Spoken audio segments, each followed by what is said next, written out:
Hey, welcome everyone to the Work From Home Show, where we talk with leading companies about strategies for working remotely. I'm Nikki Weisgarber, your host, and today I'm joined by founder and CEO of LEADx, Kevin Kruse. Welcome, Kevin.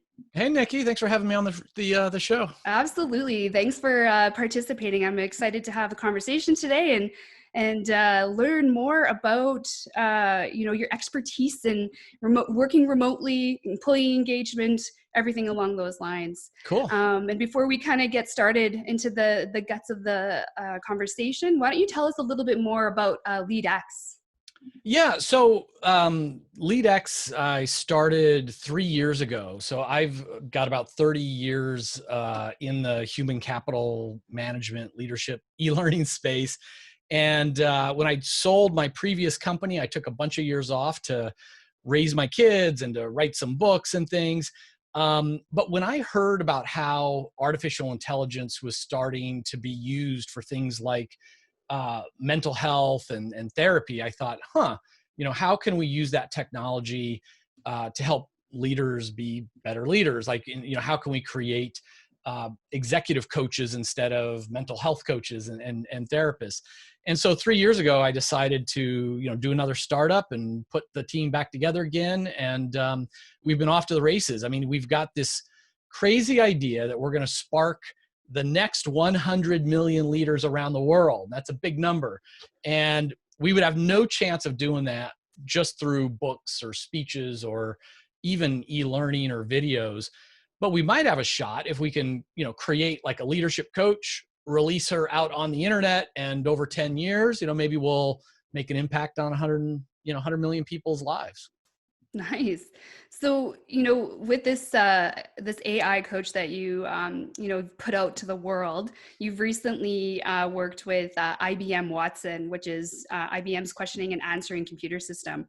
So you worked with them to support them on their principles on leading remote workers and work from home team productivity.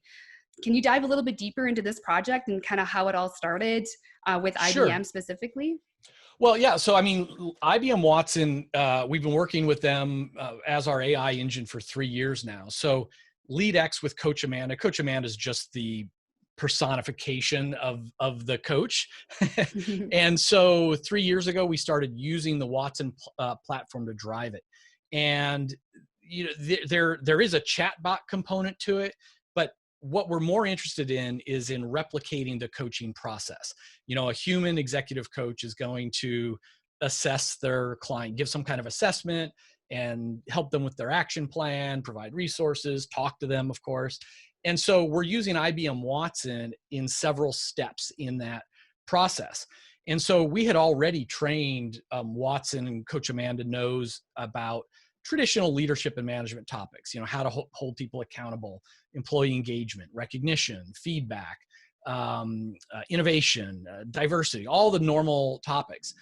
So when COVID-19 hit and we all of a sudden very quickly saw the world was moving to, forced work from home, we realized that is going to be the topic that we could help the most people with in the short term. So we, got subject matter experts and looked at, how do you lead remote team members? How do you optimize work from home productivity? How do you increase resilience for yourself and for your team? And so those topics, kind of working from home, resilience, leading remote workers, we quickly created behavioral nudges, action plans, dialogue, assessments, and still powered by IBM Watson in the background, so that now Coach Amanda still knows and can offer all those other things, but has more information that's relevant, in the right now. And so Coach Amanda is just gaining the insights right now, or how are you? I guess I just need to understand how this is working, because this is actually blowing my mind. Yeah. So she's just collecting this information, and then just how does she distribute it, or how is it distributed? Right. Well, so it's LEADx with Coach Amanda is an app, so anybody can actually download it from the App Store, as an individual. But of course, we're working with companies to deploy it to all of their managers. Mm-hmm. And so when you open it up, the first thing the coach experience is going to do is going to ask is going to offer you a personality assessment, which I know we might be talking about in a few minutes. Can offer you a resiliency assessment, a growth mindset assessment. So just like a human coach, you're going to be offered these assessments. Now Coach Amanda knows a lot about you, knows what makes you tick, and will automatically suggest content and topics and action plans that you can adopt. Once let's say you want to get better at leading remote workers, as a very timely thing, well, then Coach Amanda is going to send you one thing to, like on your phone, it'll be like a text message, like one thing to do each week to get better as a remote worker. If you said like, oh, I'm going to do this action plan and I've got this one thing I'm going to do this week to get better on this topic, she'll check in with you like on a Thursday and say, hey, Nikki, it's Amanda here. Did you get a chance to do that thing you were going to do? If so, give me your takeaway, your reflection activity. If not, what got in the way of your progress? And then you write back to Coach Amanda in the little chat bot. It goes into your coaching journal, and she keeps you, she's like your accountability buddy to keep you on track with that action plan, and to also then recommend book summaries, micro learning videos, webinars in that area to get you stronger. So she'll help you with the assessment, help you with the action plan, send you these nudges to keep you on track. And then it's kind of like a Netflix menu. She'll put the things that she thinks you're going to be, that you most need, that you're most interested in at your top picks. So if you want to do these like micro learning activities, you can do those as well. Interesting. So it's like your own side accountability coach, as opposed to having say, your leader. Like, that's right. My leader, Tom, be on me all the time, right? Tom can take a break. You're going to have someone else making sure you do what you need to do. There you go. So yeah, you did mention, the executive coach includes like a personality diagnosis. Right. So how does that personality diagnosis link to work from home productivity? Yes. So personality is so, and self-awareness of your personality is so key, even in regular circumstances. Our behaviors are primarily driven based on our personality. Leadership's based on personality. And so now Coach Amanda, there's a lot of people will know simpler models like DISC, where you're a D or a C, or Insights Discovery, I'm fiery red, or something, like very simple models. The actual personality assessment that like psychologists use, it's called the 5-factor model. There's 5 major personality traits or domains that most people have agreed on. So one's called openness. Do I like to learn new things, or am I more of a traditionalist? Conscientiousness, which is kind of like how detail oriented and also how much grit I have. Organization or not. Am I more like crazy big picture thinker, not so good with details? Am I an extrovert or introvert? That's the third one.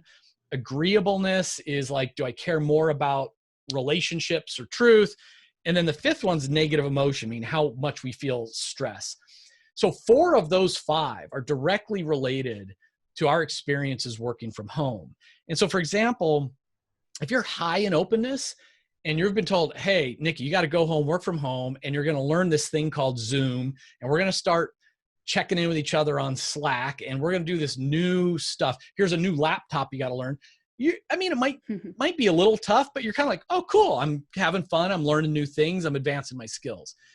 If I'm a traditionalist, my personality trait's the opposite of that, and I like things to stay the same, I'm really going to struggle learning new tools, learning new processes. So if I know that about myself, I'll know kind of how to adjust or put extra time into it. And if I know, like if I'm your manager and I know you're going to have fun with it, or I know you're going to struggle, I can, help you depending on what the case may be.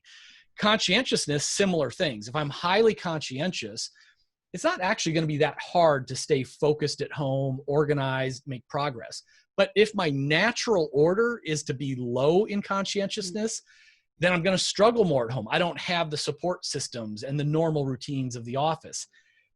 Introvert, extrovert, that's an obvious one, right? So if I'm an extrovert, I get my energy by being in the office and high-fiving people down the hallway and, having a good old time.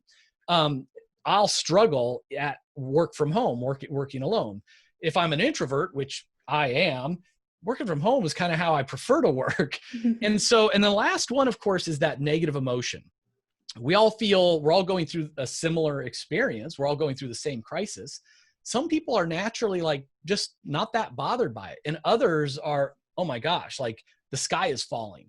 And so the more we understand our own 5 personality traits, the more we can adjust and be like, oh, wow, I know I'm not very organized. So what can I do to make sure I don't drop the ball in this work from home environment? Or as managers, if we're managing teams who are remote, who are the ones that are the extroverts? Who are the ones that are the introverts? Which of my team members are going to kind of experience stress more than others? So it helps us both for our own management and how we lead our team members remotely. Yeah, absolutely. I think it's good to be self-aware of your personality trait, but it's equally important to understand the personalities of the teams that you're working with, or your team directly that you're working with, so that you can't lead them if you don't really know where they are kind of on the spectrum there. That's right.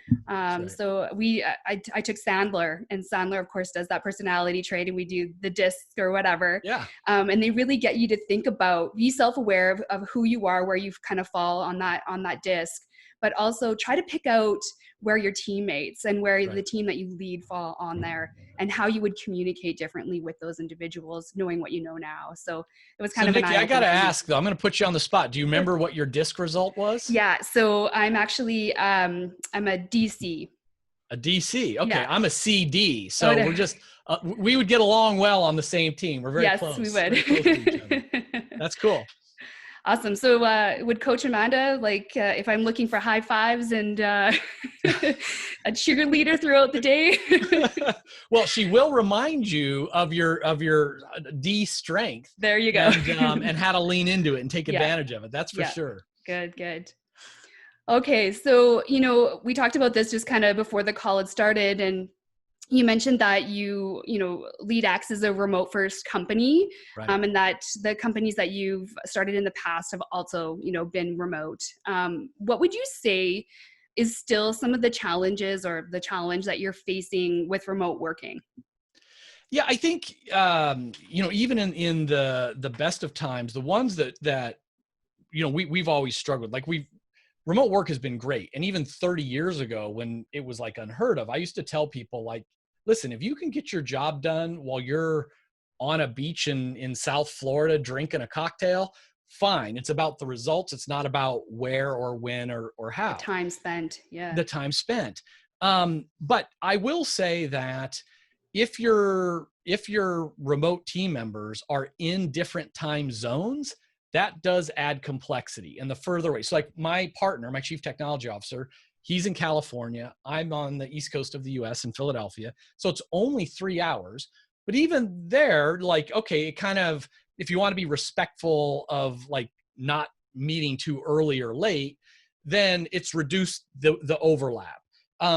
When we have clients or workers who are in Europe or further away, that is just it's not that you shouldn't do remote work, but time zone is just one that's going to be tough, right? Yeah. The further away, the harder that's going to be. I think what I am always coaching my own team members on is, when you're working from home, if you've got a remote first environment, then it's more important than ever before to do written communication well, because so much more of how you're communicating, whether it's email, Slack, some other project management system. And I do have some team members who I'm always having to remind, okay, Katrina, write in complete sentences. When I ask you 3 questions and you say yes, I'm not exactly sure which one you're referring to. So we need to be precise. What's difficult now, that is different than normal times, is even everybody who was an all-star at working from home, that was before their spouse was also working from home, their kids are running around in the background. And so this is not normal working from home experiences. And so even if I know Zoom and I'm focused, I don't get distracted. It's different if you've got small kids who you're also trying to do daycare and make sure they're doing their schooling and feeding them and answering their questions. So we're all more distracted, stressed with extra stuff going on. And early on, the very first week, I told my own team members, I don't expect you to be as productive as you were a week ago, even though we were all already working from home. Mm-hmm. I said, but pick like your most important thing and just like make progress on it each day, right? Like know what the most important thing is, put in a good day. Again, it doesn't really matter if that's 3 hours or 8 hours. I know, you're juggling a lot in the background. Let's just do the best we can. Yeah. And I think, one of the, strategies we put in place at Kudos was, you may have some big projects on the go, and you may have these big visions, but right now those big visions might seem like they're further away. And it's probably because they are. So to get those small wins throughout the day, try to break up that project into smaller tasks that you can cross off at the end of the day. And then you're kind of feeling like you're accomplishing something. So I know that works for me because I'm very much like create a list and cross it off the list. And I'm like, yes, I accomplished something. So that to me really helps get me through and make me feel like I'm actually making progress during this time. I as well have 2 children at home. So that's the DC nature in you. The C, yeah. I want to make a list. Yeah. The D is I'm driver. I got to see forward progress. I got to see progress. I got to see progress. And you're right. Like, I think, unfortunately, what I am hearing a lot of people talk about is like, this is the lost year. And I've got 2 kids who are in college, and like one's graduating into this environment and had her job things go away. Another one had internships. It's going away. And look, it's not going to be a lost year, but I mean, like I said, even if it's not lost, it's going to be slower. Mm-hmm. And so if we can, first of all, be gentle with ourselves, be understanding, and then give ourselves these smaller milestones, I think that's great advice. Yeah, absolutely. All right. So I read an article you wrote for Forbes on managing remote employees. Your number 1 tip was to get 3 agreements. Let's talk about those 3 agreements. Yeah. So I think this is, again, for any remote team, if you can get this right, almost everything else can fall into place. And the first agreement is just sort of an agreement on like, when is the work day? And it doesn't have to be the same 8 hours. So it could be, again, everybody can decide their own, like, hey, we're all going to agree that from 9 to 5, that is our work day, even though we're all from home. So we know that we're around. Again, I think part of working from home, if you have multiple time zones or it's work from home and you're trying to give people that flexibility, hey, Kevin's an early riser and he might want to start working at 7 in the morning, but not work so late. Nikki's like, hey, I don't want to start working till 10, but I'd rather keep working into the evening. That's a benefit. Like, let people maximize their productivity time, but you want to agree on the overlap. So whether it's 9 to 5 or like, hey, from 10 to 12, we'll all agree to kind of be working. And then again, from 1 to 3 or 1 to 4, get that agreement of when's everyone kind of around at the same time. The second agreement is, what's the expectation of how long it's going to take to get back to each other? And usually it's like, we will feel far apart if I've got a question, I email it to you and you don't respond until tomorrow. Now in my time, it's like, whoa, this working far apart's hard. I can't just walk down the hall and ask her. And how do I know she's working? Maybe she's goofing off, blah, blah, blah. All this weird stuff comes into place. If we agree like, oh, we will get back to each other in an hour, in 5 minutes, by the end of the day, in 3 hours, whatever the answer is, we just all need to be on the same page. And generally, like at LEADx, we kind of know that the channel influences that as well. So, we have a messaging system. If I message someone, I don't expect they're sitting there monitoring the message, but I kind of think, well, they might be away for an hour doing something, going for a jog, at the gym, eating lunch.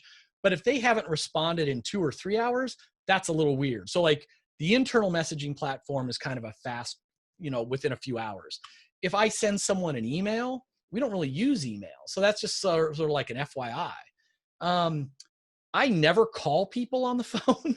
So if I actually call you, you'd probably be like, okay, if I'm not on the phone with a customer right now, I need to call Kevin back because he's only done that once in the last 3 years. The house is on fire or something. So again, to each their own, but to have that agreement on how long. And the final agreement is just like, hey, if I'm not going to be around in those agreed upon hours, if I'm not going to get back to you within the agreed upon time, how do I tell you that? Is it just let the boss know? Is it we have a shared calendar? Is it I'm going to just email everybody, hey guys, I'm going to be out this afternoon, sorry. So that's it. It's kind of like, when are the shared hours? How long to get back in touch with each other? And if we can't abide by that, how are we going to let the team members know? And that's kind of it. Yeah. So those 3 agreements I think are great. And it's really all about communication too, right? And all encompassing, just communicate, and make sure those expectations are communicated and everybody agrees upon those expectations. Yeah. You absolutely. did mention, there's the potential that, my doorbell just rang. One of the joys of the One of the new, joys. right. You mentioned, goofing off. So, Yeah. managers and leaders might have this fear that their team is goofing off or doing something they should be working instead of Right. goofing off. But you mentioned that the real danger is that they're probably working too much. Yeah, that's right. I think weak managers who don't manage results, they don't like people working from home because they can't see them. And it's crazy because, like, if I see you in the office, it doesn't mean you're not playing, a game on your phone, in your office anyway. I think the real danger, like if you've hired good people and you're clear on what the objectives are, the danger isn't that people aren't going to work hard or be responsible. It's that they're at risk of burnout. I mean, now when we're all working from home, it's so easy to just start working when you wake up. Usually people have the commute as the bookends. I wake up when I wake up, I shower, work out, whatever it is, and then I'm like commuting in. That starts my day. And then I'm commuting out. That's the end of my day. I know the beginning and the end. I might check email at night, but it's not that much. Without these bookends of commute, it's really easy to just roll out of bed, start answering emails, get lost in all your to-dos. Next thing you know, you're still in pajamas. It's 11 o'clock. Okay, take care of the kids or whatever, blah, blah, blah. And then you push through, right into dinner or beyond. With all the people talking about the days blurring together, I think people are working on the weekends more than they normally would because every day is kind of the same. So I think I always counsel people who are leading remote teams, you're going to measure objectives and goals, hopefully like you always were, but you need to be like setting the example of not messaging before a reasonable hour in the morning, not messaging or emailing after a certain hour, and asking people how they're doing. Are they taking, especially now when we're also stressed out and everything, like let's take care of some mental health so people aren't burning out and hurting us over the long haul. Yeah, no, burnout, that's been coming up a lot in my conversations with my guests is the burnout piece, because my husband and I were talking about this last night just before we fell asleep, but we're like, the days are going by so fast, and it's because they are all blurring together. Yeah. And, I do wake up and I start working in my pajamas before even I brush my teeth. And I promised myself 2 weeks ago that I wouldn't do that anymore, but I still did that this morning. So Tom's very, very happy about your productivity, but Tom, we don't want Nikki to burn out. Yeah, I actually gave it to him this morning. I'm like, Tom, I am really grumpy this morning. I feel like I'm working too much. And he's like, okay, then don't work so much. I'm like, okay.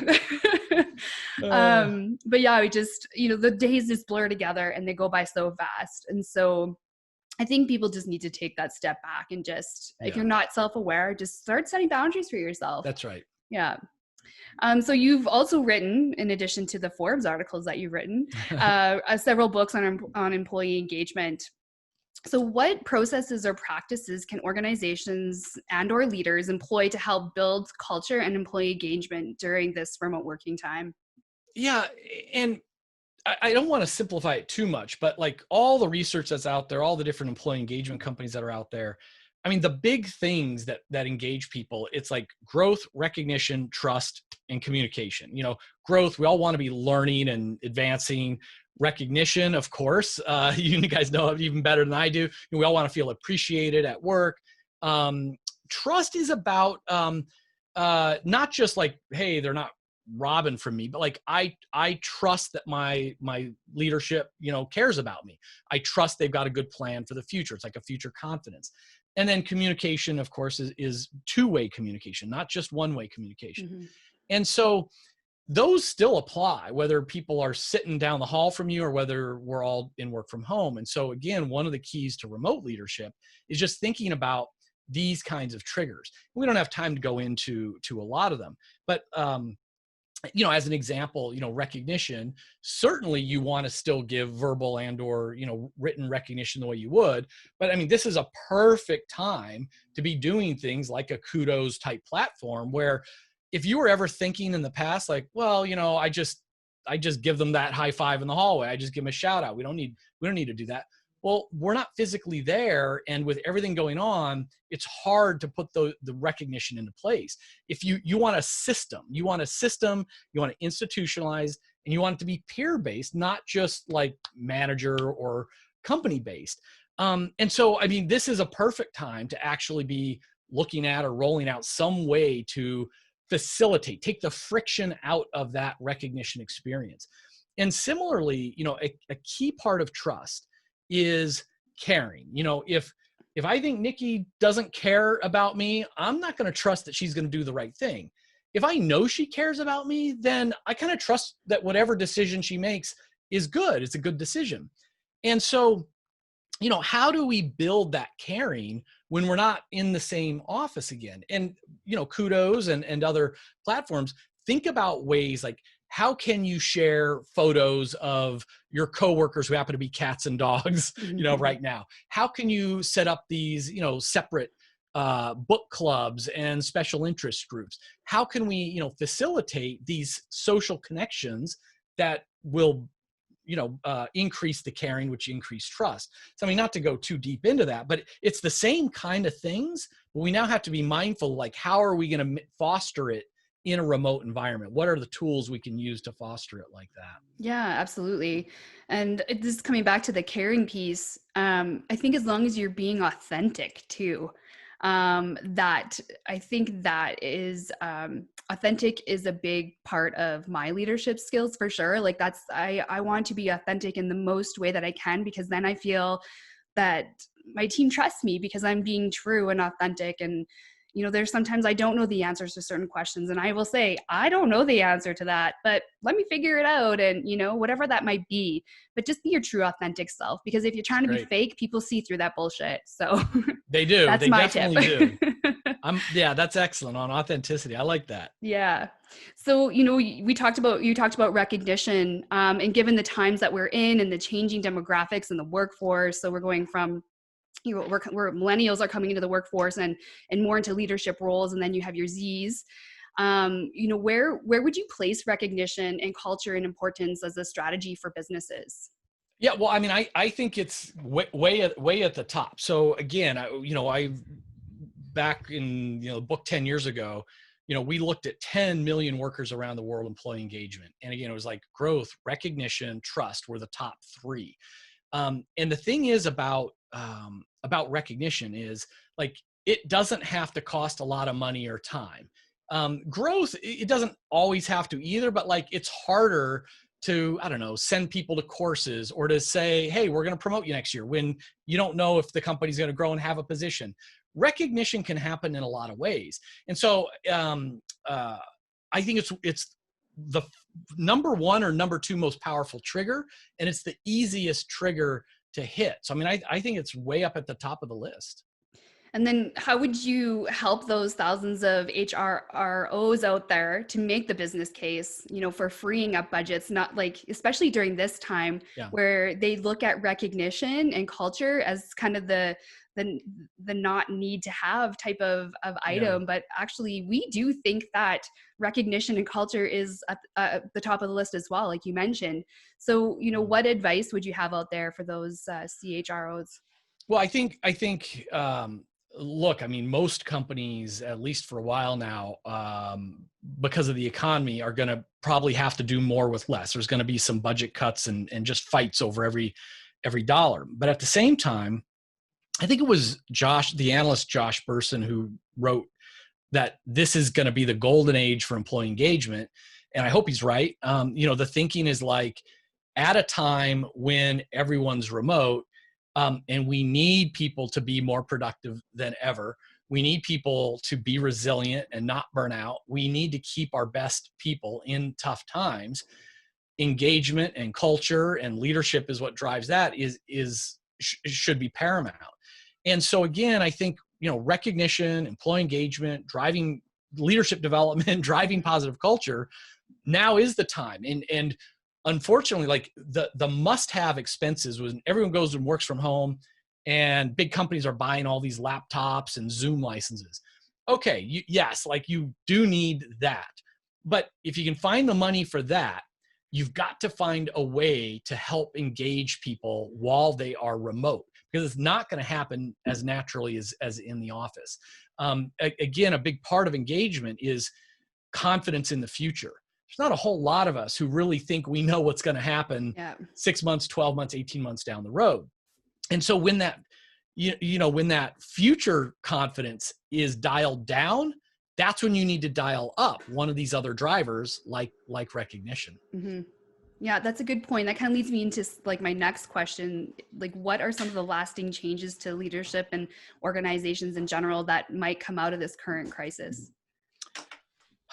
I mean, I don't know. I mean, I hope that it's establishing great practices for like a cadence of communication. Again, to each their own. At LEADx, for me, Mondays are for meetings. So I do a one-on-one with each of my direct reports every Monday. So I get that one-on-one time, again, builds relationships, keeps us aligned. There's a weekly action review, a team huddle at the end of Monday. So that gets the team aligned. But then, there's other daily, end of day check-ins. These are all practices that should stay in place, whether I'm remote or in an office. And I just think like managers are going to develop much better skills for driving communication, culture, et cetera. So I just hope they stick when things go back to normal. Yeah, I agree with that as well. It's about the initiatives that that are happening now. How do these translate on the other side of this crisis? Right. And hopefully they do transition over. A lot of initiatives that I've heard over, the conversations I've had with my guests on these podcasts, they're great initiatives. And I hope that they translate over on the other side of this crisis for sure. So kind of before we lead into the wrap-up questions that I've prepared, do you have any takeaways or, last pieces of advice that you'd like to leave with the audience today? I mean, we covered a lot of ground. I mean, I think just re-emphasizing, let's not waste this crisis. As leaders, I think, for the next 10 years, if we're being interviewed for a promotion or a job in a new organization, one of the questions is going to be, how did you lead your team during, COVID-19? It's just going to be a go-to question. And so we're all being tested. Let's make this our testament to great leadership. Let's give back to our teams and our organizations the best we have, and say, like, people will remember how you led during this year. They're going to remember it. It's going to be part of your brand, part of your reputation. So I just think, like, let's give it our best right now. Love it. I love it. I'm really, this is my first time leading a team remotely. And I think I took it to the extreme a little bit. But I think this is all about learning too, that everybody's going through this. This is the first time for a lot of us, probably, if not all of us. And so it's about what you learn during this process and how you execute on the other end of it as well. That's right. All right. So the wrap-up questions, what would be your number one work from home tip? I think just being really clear at the start of the day, like, what is your most important task for the day? Write it down on your calendar or on a sticky note, and then just, try to stay focused on making progress on that task. Yep. Agreed. And what are you binge watching? So I guess it's not exactly binge watching, because some of these are being released a week at a time, but like with my teenage son, we're watching The Last Dance, which is about Michael Jordan, the Bulls. Little basketball fan, I see there. Absolutely. Played basketball in university. So it's awesome. And during that time period, I was 16, 17 years old. And so I was just, scouts were looking at me again, the university coaches were looking at me. And so I was Michael Jordan and the Bulls is what I looked up to. So. Oh, wow. So you get it when, like, people, I was in China years ago and we were talking basketball and they said, oh, when we do a good shot, we say, you're so 23, you're so 23. And I didn't know what that meant at the time. Well, it's obviously it's Jordan's number. And I've always remembered like, wow, even in China, like he's made a catchphrase, Oh yeah. Over there. But that's good. Killing Eve is another one. Of course, Tiger King was great while it lasted. Yeah. I wonder if we weren't going through this physical distancing quarantine period, what would Tiger King look like? Do you think anybody would have watched it? I don't know. Yeah, I don't know. It was definitely the right thing for the right time, and I'm kind of glad it's gone. Yeah, exactly.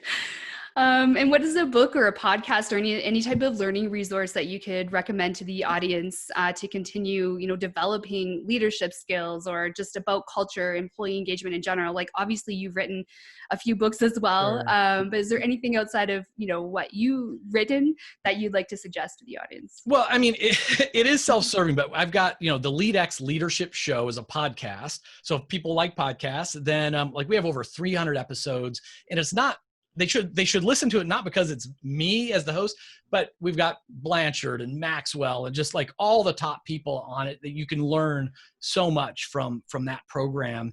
And anybody can try, LEADx with Coach Amanda. Just go to your smartphone store, Android, iOS, and just, download and try it and see if they like it. I'm going to do it, actually. I'm going to tell Tom I'm going to download Coach Amanda. You're out. And then what is one positive thing you've seen since our social distancing started that you want to always remember? Yeah, I again, like a lot of being an introvert and already working from home, a lot of this is the same for me. But what did kind of touch me is like just this last Friday night, my girlfriend and I had drinks at 9:00 at night with a couple who we hadn't seen, in person in ages, and they've got smaller kids. And so normally every Friday night, it's like, well, their kids are going to bed at 8 and they can't get a babysitter, and we're not getting home and done working out till 8, and who's going to get dressed and go out. And so like, we haven't seen them in years, but it was so easy to say, all right, put your kids in bed. We're going to be ready with drinks in our hand at 8:30 and we'll send you a Zoom link. And it wasn't the same. I mean, it's not exactly the same, but I mean, next thing we know, it's like 2 hours and I won't say how many drinks later. And it was a great Friday night, and we really caught up and we felt supported. And like, we shouldn't lose that when things go back to normal of like, we can still do, Sunday dinners with our remote family members and our siblings. Even when, it's back to normal, we can still catch up with friends and stuff in this way. Like, I think we've really all kind of gotten closer in some way, even though we're physically distant. And I hope that sticks. I do too. And I think when my husband has set up like a Friday poker game night with all of his buddies, and I've had some of the hardest laughs on some of these Zoom calls with my friends that I've had in years, just even being with them, physically together. Like, I won't get into it, but some of these I've had really good memories during this time for sure, just connecting with my friends in a different way. And what's nice too is, I don't have to get a babysitter for the kids, and I can wear my pajamas on the Zoom call. That's right. When I'm ready to go to bed, I just shut down and hop into bed. So, well, Kevin, I appreciate your time today and your expertise on the call. Thank you so much for joining us. Nikki, thanks for the opportunity, and thanks for putting this out there when the world needs it. Absolutely. Well, thanks everybody for tuning in today, and don't forget to subscribe to our podcast for future episodes. And if you're liking the episodes, give us a 5-star rating. But until next time, stay safe, stay connected, and stay healthy. Thank you.